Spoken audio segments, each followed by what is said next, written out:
eu converso agora com o doutor em Economia, Pedro Ivo Salvador, da Universidade Federal Fluminense. Boa noite, Pedro. Muito obrigada pela sua participação aqui com a gente no RF News.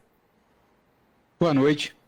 Pedro, apesar do Banco Central já ter dado início ao ciclo de corte da Selic, especialistas apontam que o movimento de redução das taxas de financiamento de automóveis ainda leva um tempo para se refletir nas condições oferecidas aos consumidores. Sendo assim, os valores ainda devem permanecer elevados? De um lado, a Selic ela mensura a taxa básica de juros, ou seja, o custo de oportunidade mais simples possível do dinheiro. Nesse sentido, está ficando um pouco mais baixo, de fato, ela está caminhando para terminar o ano próximo de 9%, mas se a gente coloca nessa equação também a questão da inadimplência, a gente precisa analisar o que está acontecendo com esse mercado para verificar se a inadimplência, com as condições de taxas de juros, vai poder promover essa queda um pouco mais consistente. A expectativa é de um aumento aí de 12% nas vendas, mais de 2 milhões de emplacamentos. Isso deve conter os anúncios dos últimos anos de fechamento de montadoras aqui no Brasil? Bom, essa é uma excelente pergunta, né? O que a gente está vendo agora é uma transformação tecnológica no mercado automobilístico, né? A gente está mudando um pouco da matriz de combustíveis fósseis, né? E inserindo agora uma matriz de carros elétricos. Então, nós temos visto aí algumas fábricas fechando, como a Ford, e outras fábricas abrindo, inclusive aproveitando o próprio pátio que foi abandonado, como a BYD, se eu não me engano, na Bahia. Então, essa nova tecnologia está proporcionando ao mercado que a gente viu, por exemplo, nas televisões, no caso da introdução das TVs finas de LED. Muita gente correndo para aproveitar esse novo avanço tecnológico. E no início desta década, houve um grande incentivo para as vendas de produtos como a linha branca, financiamentos de 5, 6 anos. Quais as dicas que você daria, pode dar aí para os nossos telespectadores com relação aos cuidados para contrair dívidas assim tão longas? Quero fazer uma comparação muito próxima dos dois programas, né? Um estava tentando conter uma crise e estimular a demanda efetiva por vários produtos através aí de um programa de subsídios e redução de tributos, o que gerou o que a gente já sabe.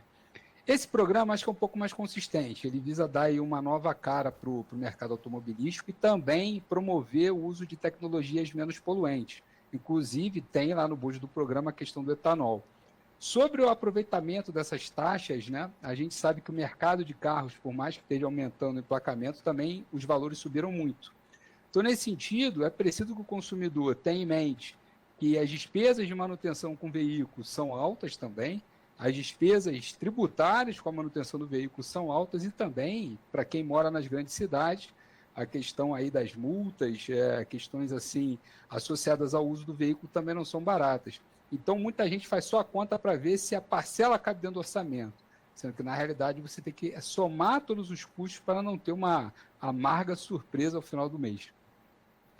E os juros bancários variam muito entre as instituições. Mesmo assim, atualmente, os juros continuam elevados e é preciso ter muita atenção para depois não ficar aí sem ter como pagar a parcela, né? Perfeito. Os juros no Brasil sempre foram altos, né, devido a esse excesso, né, de consumo e pouca poupança.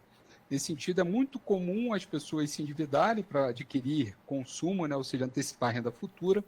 Isso faz com que os bancos tenham aí uma grande margem sobre esse mercado consumidor.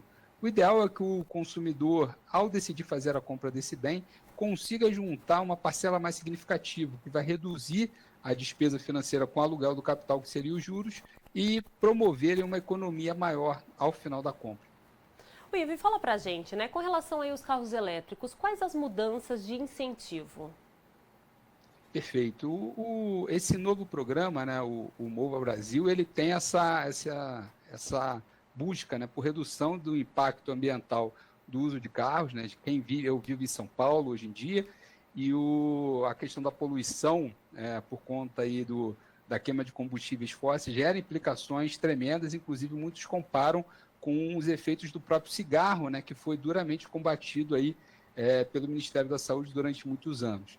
Então, a gente deve observar o mesmo processo, uma redução da utilização de carros a gasolina e principalmente da isenção fiscal do diesel, que também é muito poluidor, e a introdução dessa tecnologia em vários modais, tanto nos carros de passeio, mas também em ônibus e até caminhões.